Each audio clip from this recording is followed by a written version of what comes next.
All right, all right. Hey, what's up, everybody? It's your boy Onyx once again, going full nerd on a Sunday. Yes, a Sunday, 6 p.m. 'Twas the weekend before Christmas. Oh, yes. Well, let's go ahead. Let me fade this music out because we really need to get started. I got things I want to do. I'm not going to say things I need to do. But what's happening, everybody?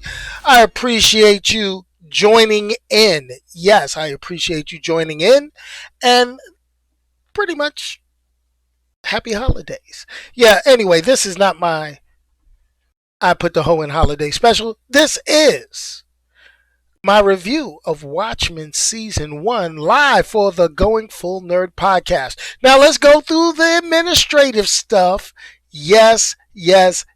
Every time I start up these podcasts, we got to go through the administrative stuff. So the key is if you're listening to the audio podcast, make sure you check it out on anchor.fm/goingfullnerd, Spotify, Apple Podcasts, and iHeartRadio.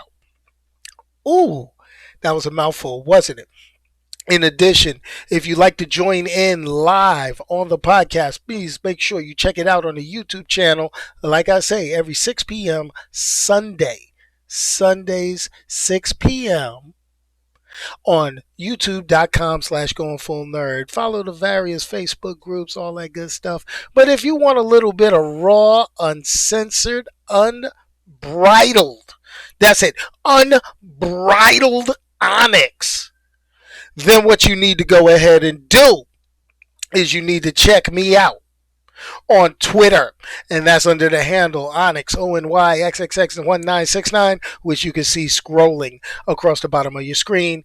And as always, you could go to goingfullnerd.com for the latest in movies, television, comic books, and that cool nerdy stuff that you see all around your boy. Yes. So, now that I've gotten that out the way, we always start off with the top domestic box office weekend in the U.S. domestic type. So, coming in at number 1, and I think I messed up because I only pulled the top 4. What the heck is going on here? All right, wait a minute. So, let's talk about the top 4, okay, domestic box office. It was no joke. It was no joke. It was no joke. We knew it was going to happen. Star Wars Episode 9. Star Wars Episode 9. The Rise of Skywalker. Let me say it again. The Rise of Skywalker came in. Okay? Came in. Number 1, man. It pulled in $175,500,000. Tell me that is not crazy. Tell me that is not crazy. Tell me that is not off the chain. Now, where the heck? Okay, hold on. Let me see something here. I gotta find my week 51 box office here. Okay, hold on. So Rise of Skywalker, I did go check out the movie. I'm not going to talk about it today. I'm not going to spoil it. I'm going to give everybody a chance to peep it out. I'm going to give everybody a chance to take a look at it. But we're going to have that full discussion on next week's show. Next week, 6 p.m., we're going to go ahead back and forth. If you haven't seen the movie by Sunday next week, I'm sorry. I'm just going to clown you, and I'm going to spoil it for you. You had Christmas and all that stuff. I don't care about your presents. I don't care that you had to go eat that dry Christmas turkey with your family and open up that tie or that box of, whatever you didn't want that you got, the socks or whatever. I don't care. What's going to happen is we're going to discuss it next week, Sunday. That's it. Done. Tell your friends, Tell your uncle, cousin, brothers, nephews, nieces, the neighbor down the street. We're going to be talking about Star Wars Episode 9, Rise of Skywalker, live next week. Okay? We're going to do that. Coming in at number 2, I dropped a review for this yesterday on YouTube and in the podcast. You can check it out. It's Jumanji: The Next Level, coming in at 26 million, roughly. Okay, coming in at number 3, you know, let it go. It's Frozen 2. We know Disney is owning the box office, doing their thing. Frozen 2 pulled in 12.3 million. Now this was a crazy movie. I'm not going to go see this movie. This movie's not going to happen. Not going to happen for your boy. Cats. I've seen the trailer. The trailer was creepy as hell. It was creepy. All the people in cat suits. No, can't do it. And it is actually disappointing for the amount of money they spent on it.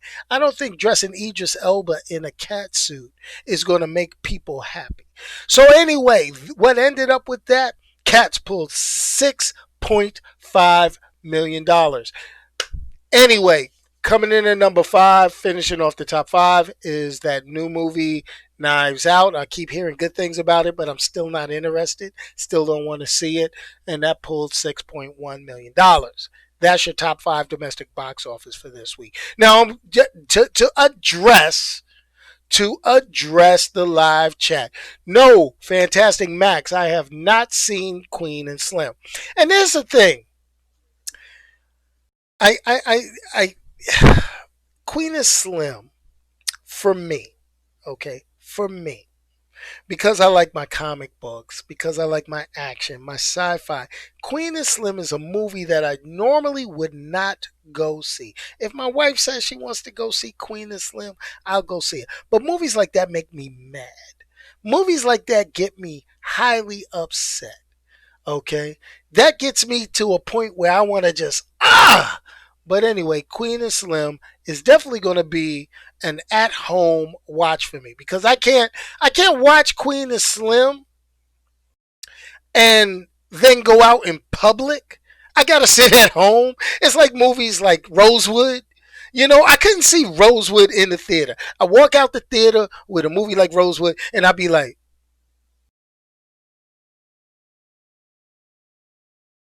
I get real, skittish. I get, just the angry black man look does not work for me. It doesn't. It really doesn't. I want to be like that kind, cuddly dude. Like, what's his name? Will Smith? Yeah. I'm just saying. Okay. But let's talk a little bit. This was something a lot of people kept jumping into the live stream chat, leaving comments on the YouTube channel for a minute, for a while, ever since HBO started the Watchmen TV series. And the thing about it is I kind of said, you know what? I'm not going to say nothing. Everybody was throwing videos up on YouTube, giving their 2 cents, the oohs and ahs. But I knew in my mind, I had to watch that whole show before I could open my mouth. Now, like I said, you can read it in the description. I purposely, I like that word, purposely, my boss used that word at work, purposely, that word, that's a trigger word for a lot of people. But I purposely waited to review this series because of that buzz people were giving me. They were blowing up my timeline on Twitter, sending me messages on YouTube, sending me little back channel. Yo, when you gonna talk about Watchmen, son? When you gonna talk about Watchmen? And people were talking about how groundbreaking this was. Did I catch this hidden meaning? Did I see this? Did I see that? I'm gonna tell you, I saw Watchmen, and I really, really liked it. I really did. I'm not gonna throw out there a going full nerd numerical review for Watchmen. I'm gonna tell you that now. I'm not gonna throw that out there. I am gonna say this show will be something that you have to interpret and see for yourself. But all BS aside, all BS aside, This series fleshes out the original comic book. And just like Max, just like you're saying, some movies are meant for the theater, others are meant to see at home. Watchmen is a series that you will probably need to watch, absorb, and not talk to anybody for a few. Okay, that's just how I feel. Now, like I said, this series it does flesh out the original comic book.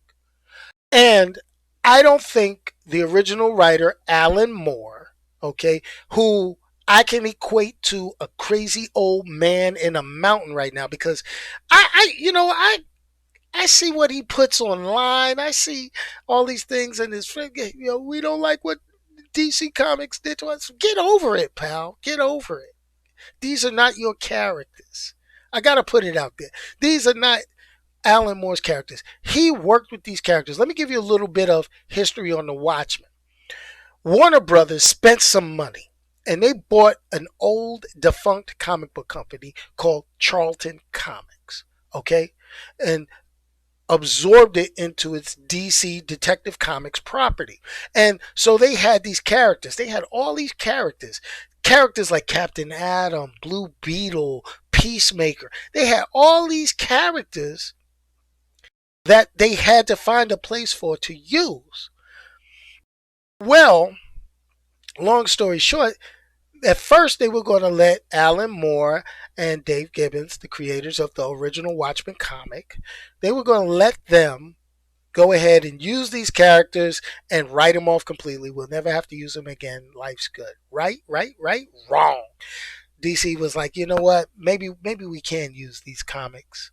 Maybe we can use these characters eventually. So this is what I need you to do. You need to like change the names to protect the innocent. Do your thing. Do what you do. So they wrote the Watchmen comic book. The Watchmen comic book was groundbreaking. It was out of control. Yes, low cuts. There was a company called Charlton Comics back in the 70s, well, early 80s. I mean, I'm I got the platinum chin, and I'm still too young to worry about Charlton Comics. But anyway, let's continue on. Google it. But anyway, let me throw this out here. So when I watched this, and I read the original Watchmen, and I love that's what the original Watchmen comic book is one of my favorite comic books. It's very well written. The art leaves a little something to be desired from a guy that likes a specific type of artwork, but the story was compelling. It was awesome. It was good. It was bam, bam, bam, straight. So now, okay, so now let's fast forward a little bit. Let's get into what everybody wants to talk to. My man Zack Snyder. Okay, Zack Snyder, fresh off, I think was he fresh off of 300, doing Frank Miller's 300, or was this before? I can't remember because I saw the Watchmen movie.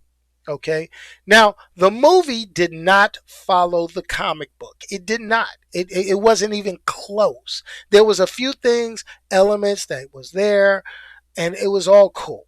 All right, but it was good. Okay, and this is where I think Zack Snyder's mind got warped and says, I gotta have a dark story. You see what I'm saying? Okay, the Zack Snyder Watchmen movie is very good. Do not take that away. But there are elements of the Zack Snyder Watchmen movie that just the comic book was here, the source material was here. Zack Snyder's like, nah, don't like that. Nope, nah. Okay, so I'm not going to bash Zack Snyder because that's actually one of my favorite Zack Snyder films. I liked it, along with 300. But anyway, let's continue on. All right. When I watched this show, it actually made me fall back, right, on my, feelings about the Watchmen movie. And when I see how deep they made this series, I was like, whoa, they actually adapted a continuation of the comic book solidly. This was hot fire. And there were elements that they addressed in this series that Zack Snyder felt was too silly to add in the movies, okay? Too silly. And even though the TV show on HBO, um, embraced this what Zack Snyder deemed silly for the movie, they made it work, and that was tight. That is tight. So now let's figure this out. Let's get to discussing elements of the TV show, okay? That made sense or didn't make sense to me once the season ended. Now I'm gonna throw this out here. There will be spoilers for season 1 of Watchmen. I'm gonna do my best to be as vague as possible, but there will be spoilers in this. No, it is not on Netflix. It is on HBO. Okay, you may be able to see it through Amazon Fire Sticks. I don't know. I've been watching it on HBO home box office. Okay, let's throw that out here. All right, so now let's go. Now, the series starts off with a historical flashback. And this is the part that a lot of people looked at and was like, "Well, wait a minute. This is getting deep." So basically what it did, it opened up with the Tulsa Race Riots of 1921. Now, this is the thing you got to understand about Watchmen. Watchmen takes place in an alternate timeline, an alternate history. Basically, the big defining point is the fact that the US won the Vietnam War in this timeline, and there are other little things. But anyway, let's continue on.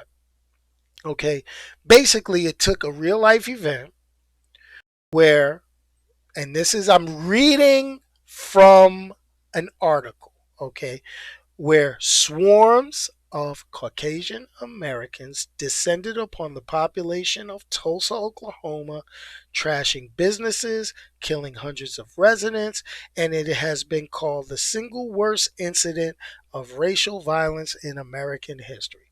Now, history's history. It is what it is. They say people lie, numbers lie, history repeats itself, or whatever. Let's leave it at that. But let's continue on. Now, we get from this the powerful connection to the creation of heroes in the Watchmen universe. Okay? This is the key connector to the original comic book, okay, to the TV show. And that is pretty damn awesome. Okay? Now, there's some terminology they use inside the show. It's pretty cool. It's pretty cool. Uh, just to let you know, the show fast forwards to the future, to current present day, and the president is Robert Redford. So that shows you other little deviations in the Watchmen history. Richard Nixon did not resign. He stayed president, reelected to a next term. It's crazy. It's crazy. If you could go to a Barnes and Noble or any type of bookstore, or maybe pop on Amazon, this is not an endorsement. Please go buy the Watchmen comic book and read it. It is guaranteed reading. So now, okay, there's a key little thing in here. They have things like reparations, which they call red forations, based upon that historical event, and they try to make things right, and they try to pay the descendants of that riot that they depict in the beginning of the show. It's a whole long story. But anyway, let's continue on. Now, we got a star-studded cast. I'll throw out there. Now, some of you may know star-studded cast, Jeremy Irons. He plays a lot of good characters in shows. Now, in this, he actually plays one of the superheroes from the original Watchmen comic book. Goes by the name of Ozymandias. Adrian Veidt, whatever you want to say. So what makes it good? You see In the beginning, he's in this English mannered house. He's being tended to by these servants, and he seems a little off as compared to the character from the original comic book. The character from the original comic book was deemed the world's smartest man. Hmm. Yet this guy seems a little off. But now let's talk about this a little bit. The original comic book was set in the 1980s, okay, during the Cold War. So let's add some age. Hey, he should have some age and be maybe a little off by now, but that's cool. All right. Now, they showed how strangely he was acting and treating these people and everything. But once the reveal was done in later episodes, it was like, wow, I wasn't shocked, but I was impressed on how they tied that in to the whole narrative. So I'm trying my best not to spoil this show for any of you, but you can sit back and see, like, wow, they really took their time to read the source material and try to figure out ways to tie it together and move forward, which is pretty cool. Now you got another character, FBI agent Laurie Blake. She is another connection. Okay, she's another connection to the original Watchmen comic, which is cool. Okay, now she was the second Silk Spectre. Okay, the second Silk Spectre, if you read the comic book, was a child that was born between two other superheroes, the original Silk Spectre and the comedian. So basically, she took elements from both of those characters and merged them into this persona. And this is the cool thing. This was the thing. So, the way she acts in the show, which is pretty awesome, is she's a combination of her character, which they did a decent job of the character in the movie and in the book, but they also mixed her character, see what seems to be a little bit like the character of her dad, the comedian, the character from the comic book, who was basically crazy. All right, he was a nut. He was an FBI assassin, all this. So it's a CIA assassin, if I remember the book right. But it kind of works out. And she's a little more hard pressed, hard earned. She's still holding on because in the comic book she had a relationship with a character we're going to discuss. Okay, who she's no longer in a relationship with. It's crazy. Okay, a lot of twists, a lot of turns. But this is the cool part. She's part of a group that hunts down vigilantes. So as a vigilante, which is pretty damn awesome, okay, which is a pretty damn awesome. She used to be a vigilante. Now, because of laws and all that, she's hunting them down. And one cool scene in the thing, I gotta spoil this one. She basically captures Batman. I'm just putting it out there. That's why I wore the Batman hat. She basically captures Batman. Leave it at it is. You got to watch the show. You got to see it. The language, it's off the chain, but it's pretty cool. Little design elements inside the show. They have a TV show that runs throughout the show that you kind of get glimpses of called American Hero. Okay, and it gives you some backstories, which is real damn cool. All right, which is awesome. They show you part of the origin of a main character. That's pretty cool. That's nice. Okay, that's nice. And it adds relationship elements between original characters from the book that helped create the Watchmen, Hooded Justice, and Captain Metropolis. Now, do I agree with that relationship they do? Two guys, intimate relationship, you leave it at that. Hey, to each his own. But I don't know if it was actually needed to be depicted as it was in the show, but I don't know if it was done for shock value or done just because to acknowledge it. But hey, it is what it is. And it really brought more light to how the superhero universe in this world was developed and just basically how jacked up they were. And I was like, wow.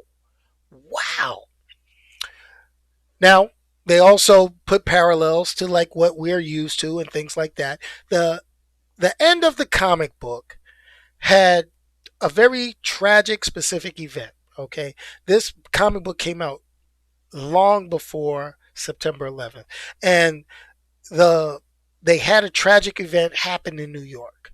And this event on this happened November 2nd. So they call it 11/2. And it was kind of something else because what it was is they dropped a giant squid on New York City. But the thing about dropping the giant squid, it wasn't that they dropped the giant squid and it squashed people. They dropped the giant squid that had telepathic things. This was all part of the original Watchmen story. So don't this it is what it is. But they played into it. This is the silly part that they deleted from the movie. Okay, this is the part they deemed too silly for the movie, which is okay, cool. I dig it. I dig it. But they integrated it in the show, and it is awesome. It is awesome. And the thing about it, it's one of those shows that one of these shows, this show is basically, it's just so well written. I don't know what to say. I don't know what to say. But this is the thing. I'm not going to spoil everything. I'm going to put a couple of small notes, small things that I got to put out. First of all, even watching season one, there's so many unanswered questions, so many trails that could branch out from this show. And it was crazy. There's a character called Lady True. Okay. And part of it is she left a, what did they call it? She left the open end, being that she cloned her mother and raised her mother as her daughter. Yo, it's confusing. It's confusing. I'll say that. But this is the thing. That character made it through the end of the first season. And there's a few things that may go into play into a second season regarding that character, especially if it goes like that. Now, in the beginning, there was also a part that was reminiscent of Superman. Okay, you had something come out of the sky and land in a field. They never, ever, ever revealed what that was. And that was interesting to me because it never touched back on it. But I know that's an open plot point that will be pretty darn good. So let's also continue on. Now, here's the thing. The titular character is Dr. Manhattan. This is a being that has power beyond belief, can do pretty much anything he wants, and he lives through all time. And here's the thing. Here's the thing. I don't want to spoil it. I really don't. But being that he meets a certain fate at the end of the movie, and there were elements left to say, how can someone who can recreate himself from scratch be defeated or destroyed? If you remember, energy, there's a little science. Energy cannot be created nor destroyed. It can only change form. So, I like to bring this up for those who have watched it. Take a look at the poster for the show. I'm going to show you something, and I'm going to bring it up on screen. And this is like the header that I did previously to the video.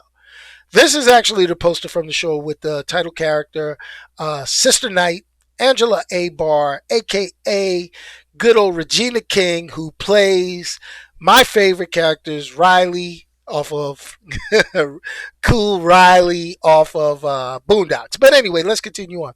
If you notice, she had a blue hint to her skin. Is this a nod to the ending of the show? Is it? It's a thought. It's something to think about. Is it a foreshadowing for the next season? We don't know. Could be. It is what it is. But yo, you know what? I'm not going to give it a numerical rating, but I will say Watchmen. And if it was, you know what? Oh, I should give it a numerical rating. I should. Watchmen season 1, 5 out of 5. How's that? How's that? Perfect. I hate giving perfect scores. 5 out of 5 Watchmen, perfect show for season 1. Watch it. Find your way to get it. Let me go ahead and put it out here. I don't recommend a lot of stuff and say I just give an opinion 1 through 5. This is a 5 all day. All day. Man, I can't wait for season 2. They're going to make me wait for it. It is what it is. But anyway, y'all, let me go ahead and do this. Let me wish you a happy holiday. I think I'm going to go ahead and record. I put the Hohen holiday special for you. I don't know what I'm going to do yet. I don't know what I'm going to do for my 2019 year in review rewind. I think I will do that video also this week. But please, take a look. Make sure you join me next week when I talk about Star Wars Episode 9, The Rise of Skywalker. And as always, if you can't say something nice to anybody, don't say anything at all, people. Say it, okay? Say it to me on Twitter, and I'll say it for you. So, what do I do at this point? I hit you with that funky outro music. I take a sip of my signature adult beverage. Peace, y'all, and I'm out of here.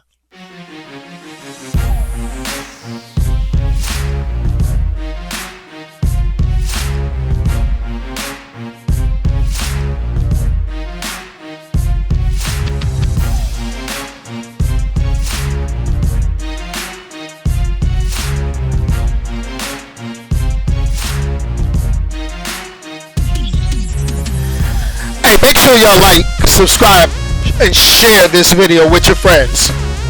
Peace out, y'all, and I'm out of here.